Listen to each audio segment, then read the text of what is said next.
It is Thursday, August 18th, 2022. I did a video earlier about Hathor, the cow goddess,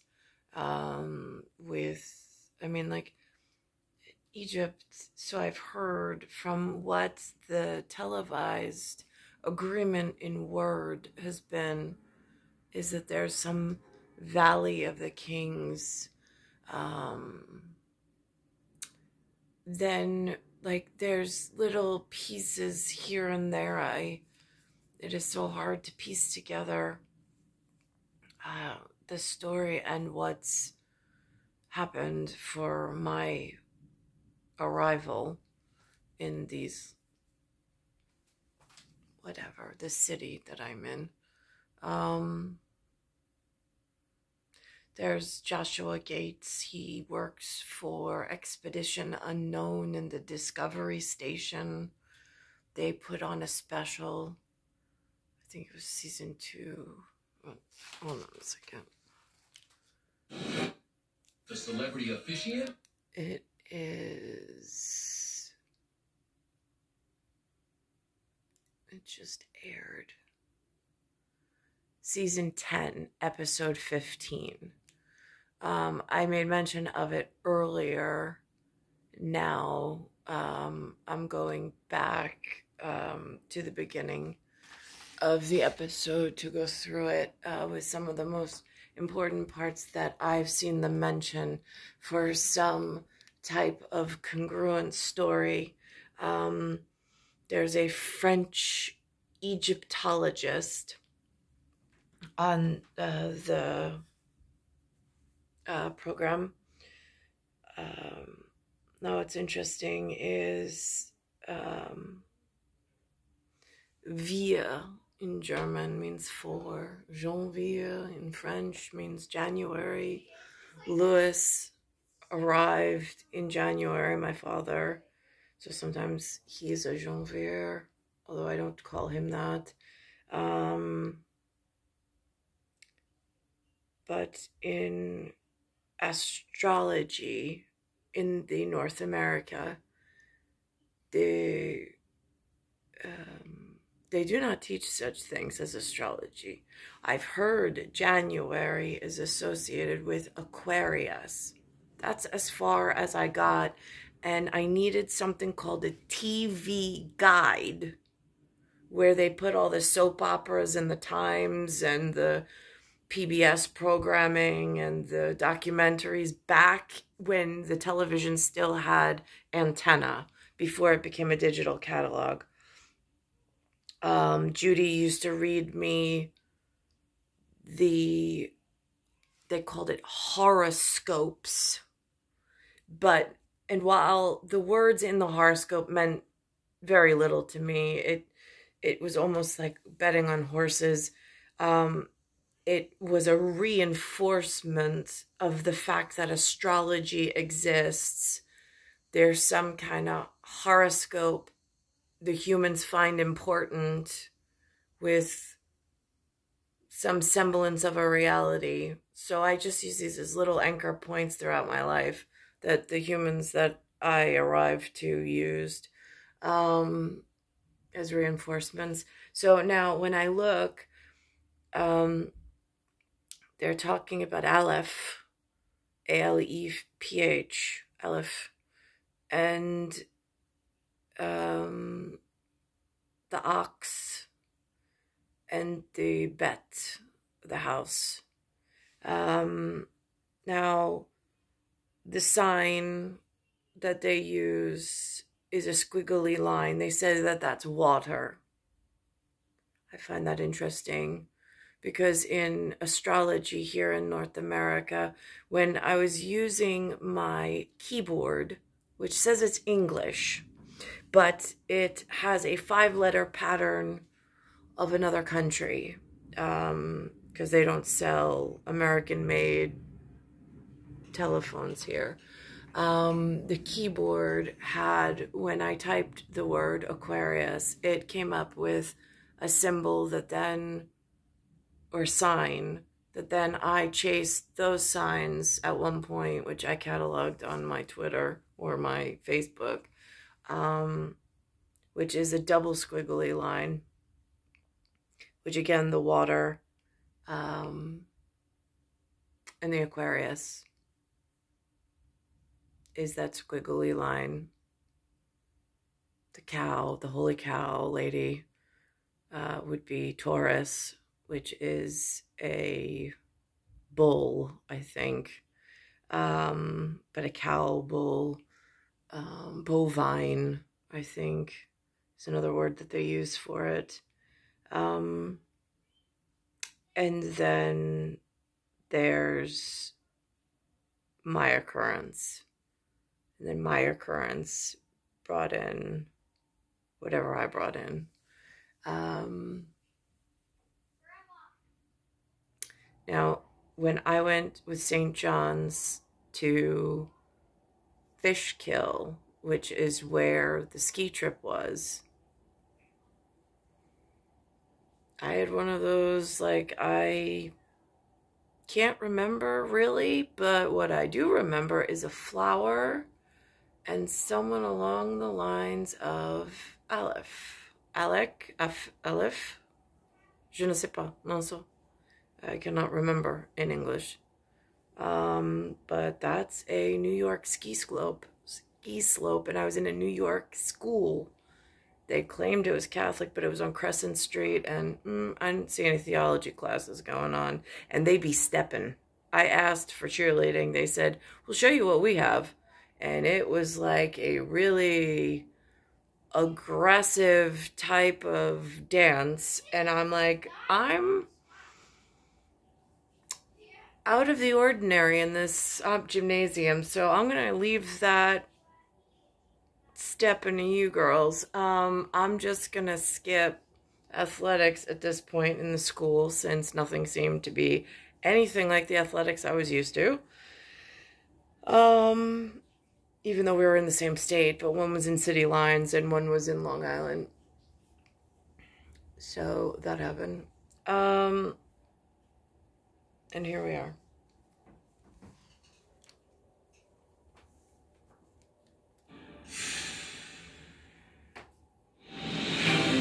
Tonight, the conclusion of our epic quest to unlock the mysteries of Moses. There's a tomb here. Yeah. Of Moses. Yes. Can we see it? I venture over 3,000 years into the past, climbing to the peak of Mount Sinai. We are now above most of the other peaks. You can just see their outlines in the darkness.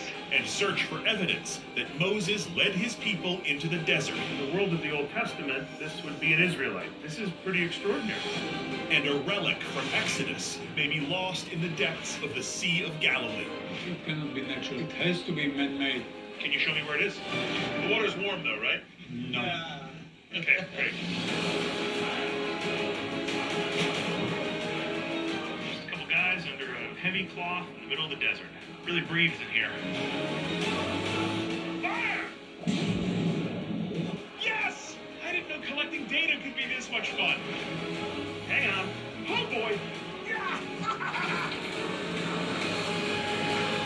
It's an adventure with only one commandment. Thou shalt watch. I'd say that about sums it up.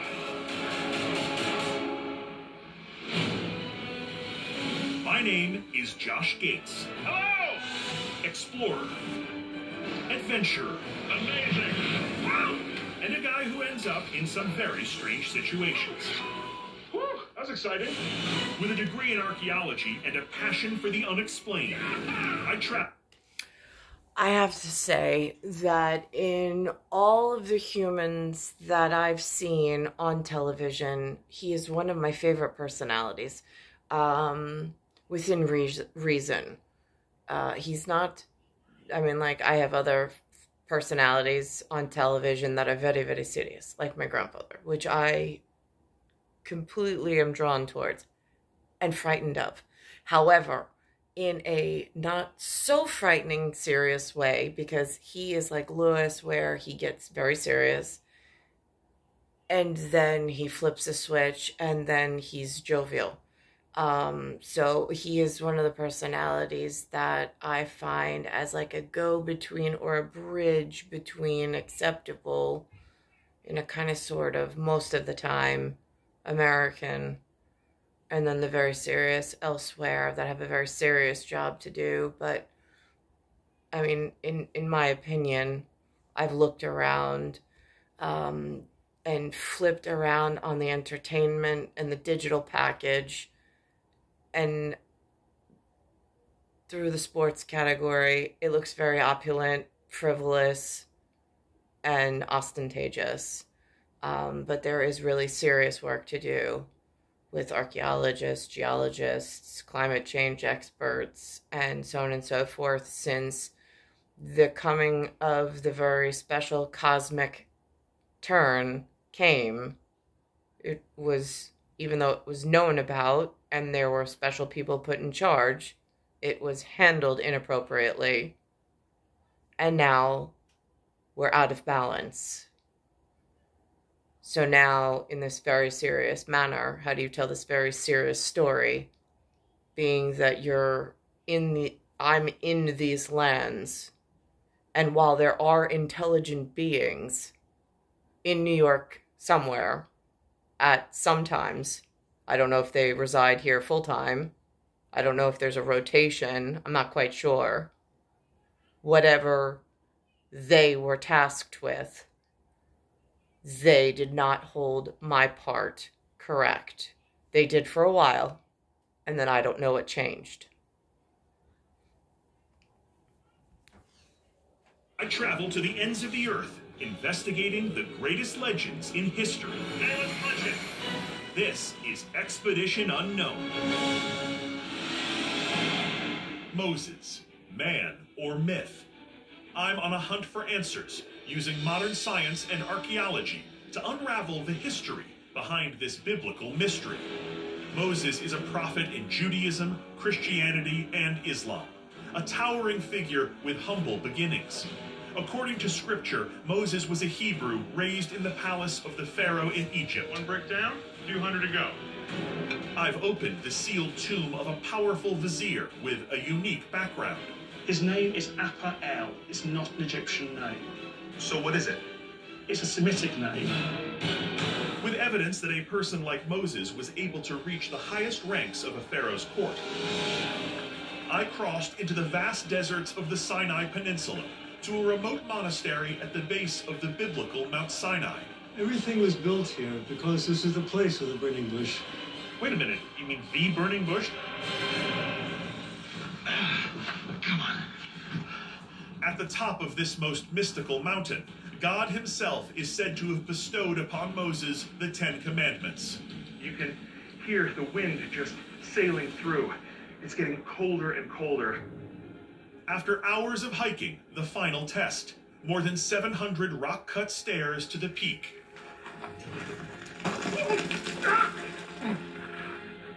After regaining my footing, I push on, joined by hundreds of faithful pilgrims who are also making the ascent. Everyone is now racing to the top, trying to catch the first light. And just as the rays of the sun pierce through the veil of darkness, all of us arrive at the top of the mountain.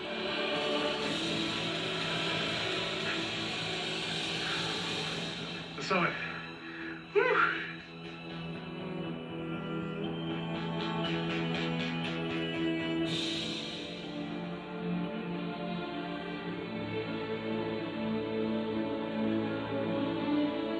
That is incredible. The view is quite simply, well, divine. And they saw the God of Israel, and there was under his feet, as it were, a paved work of a sapphire stone, and the body of heaven in his clearness. And the sight of the glory of the Lord was like devouring fire on the top of the mount in the eyes of the children of Israel. I'd say that about sums it up.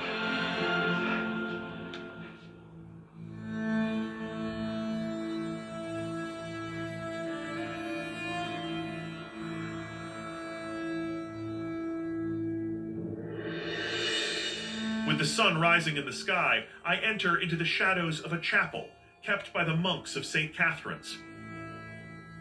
This part of my investigation hasn't been about proof. It's an exploration of faith, and no matter what you believe or don't believe, there is something to be deeply respected here. The establishment of the Ten Commandments, a pivotal moment when humanity tried to better itself through a set of fundamental moral laws. As Moses did after receiving the Ten Commandments, I begin to descend Mount Sinai.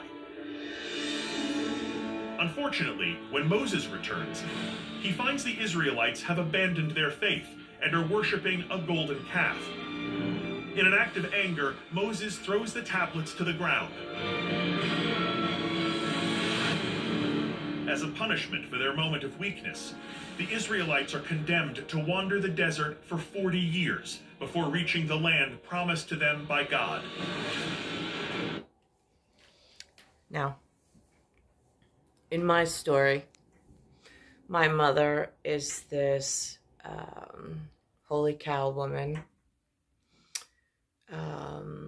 My father, when he was born, they called him a prince.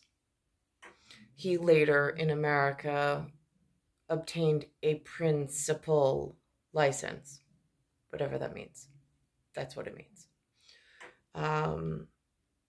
Unfortunately, while there were correct pieces of my occurrence in this section of humanity, there are also large mistakes. My bloodline is not to be mixed with, I mean, they use the word animal, but it's the people who are able to take animal organs and transplant them into their own bodies and still survive. Those are not my people. I'm not allowed to marry that type of person.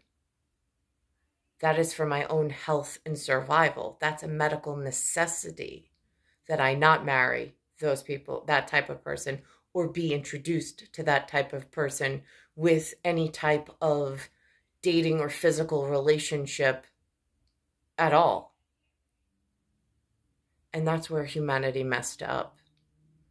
When in the golden calf that I speak of, because Jason was not rich, not in looks, not in wallet, not in intelligence, niente.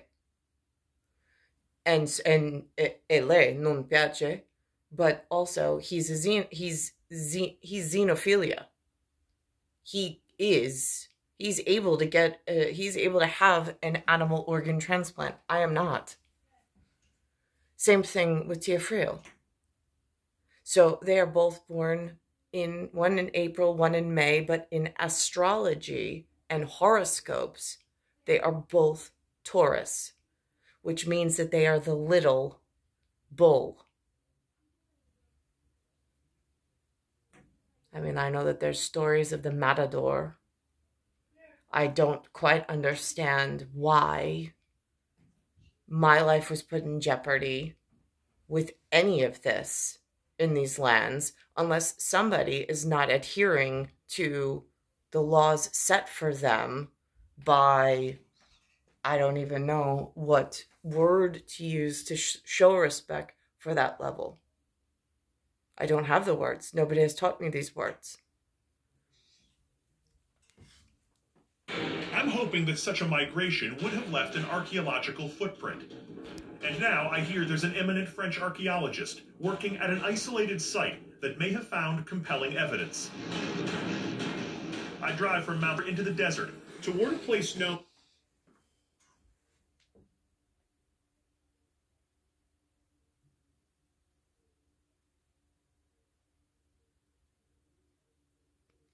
Perfect. Okay.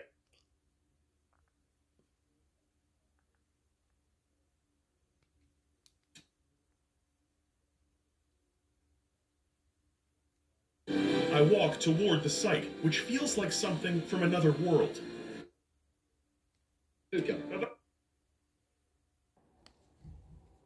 Achievements.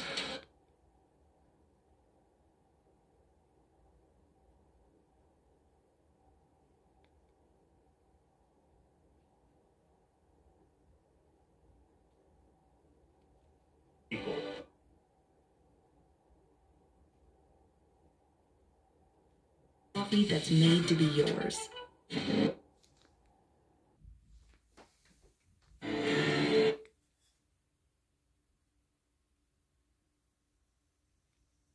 To find out, I drive into the West Bank and a place known as El Mastara, where an international team is using cutting-edge science to learn about who was living in this area. Nice office. Oh, yeah. Not the easiest place to find. Yeah, it's a good location. Especially if you don't want to be bothered. Yeah. So, okay, I've come to talk to you about the Bible, specifically Moses, Exodus. So, in the story, we have the Israelites coming here into the land of Canaan, right? And they are effectively nomads at this point. So, do we have any evidence for this part of the story? Are there nomadic people moving through this land? Well, we might have. Right here. Like right here, right here?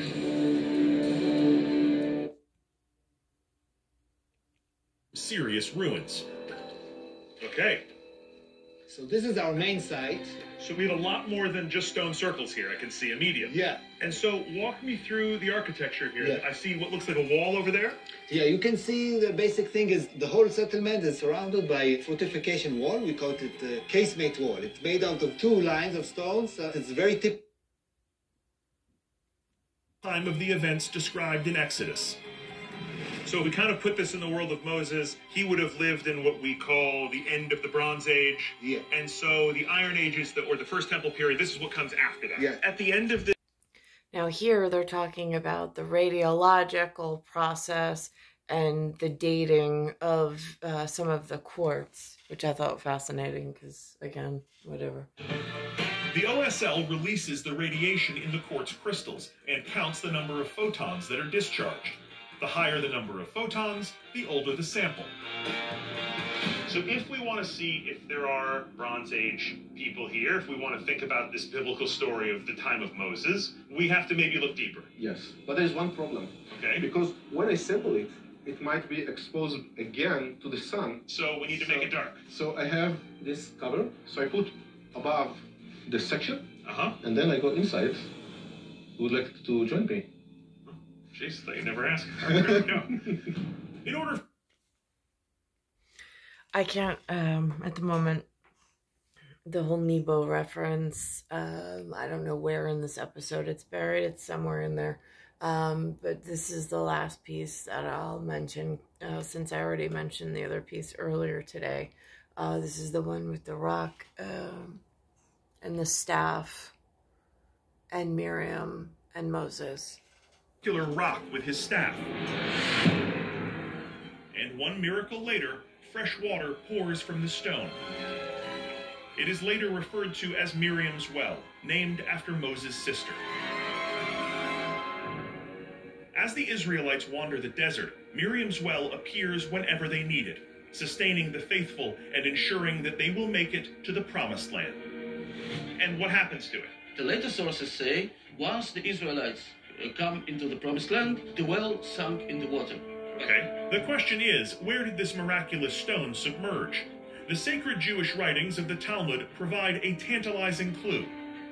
A certain Rabbi Haya says that every person who climbs the Shimon mountain, which we don't know where it's located, would see a small bump in the Tiberias Sea. And it specifically says, this small bump, this is the well of Miriam. And the Sea of Tiberias is the old name for the Sea of Galilee, correct? That's correct. The rabbinical writings also describe a sick man who was healed by the well of Miriam in the Sea of Galilee. Another source places this round object not far from the shore, about midway up the sea's coast. Okay, so we have a connect. Now in Roman, and in a special doctor that I had a visit from when I went to Toms River, New Jersey with one of the people that I knew in St. John's. Whatever happened there that I can barely remember in one of those disappearing memories. I know I wore a nightgown that was plaid. It was a tartan of some sort. I do not have any idea that doctor that watched over while I slept. I do not know name or whatever, because again, just disappeared into like the oblivion while I was here in New York. But I know he knows I exist. I know that I met this person at Flower, Aleph. Again, it's been so many years. But I know they send people to me. I just do not know why. And after watching the Michael Keaton presentation of Wings Over Water today, which was environmental, it was poignant, conservationist,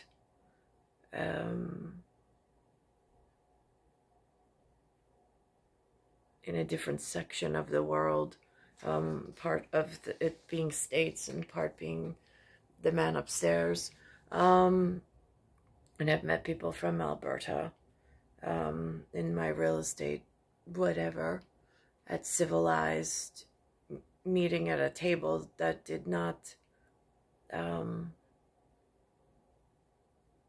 speak of anything other than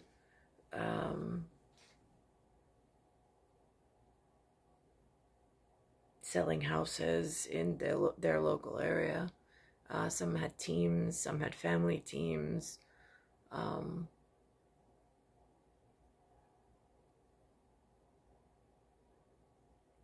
So, it is star 1978, star 8378. I'm going to stop it at this point, because I think that I have made the connection for the Janvier that I was born to anyhow, and where we are here. I do not know any of the other stuff that surrounds any of these pieces. I do know that there was some ancestry project that was started right around where Alexander was born, after the very special doctor came as a bridge. I mean, my astrological sign that somebody still cares. I don't know. Somebody sent him and allowed him to be near me, and to deliver Alexander. So I know that he's incredibly important. And we share with the doctor that delivered him something special.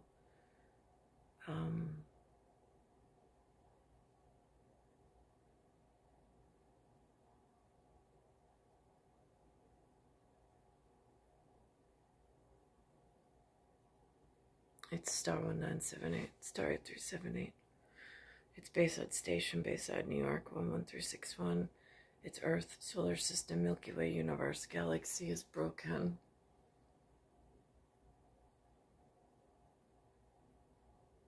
And it's August 18th, 2022.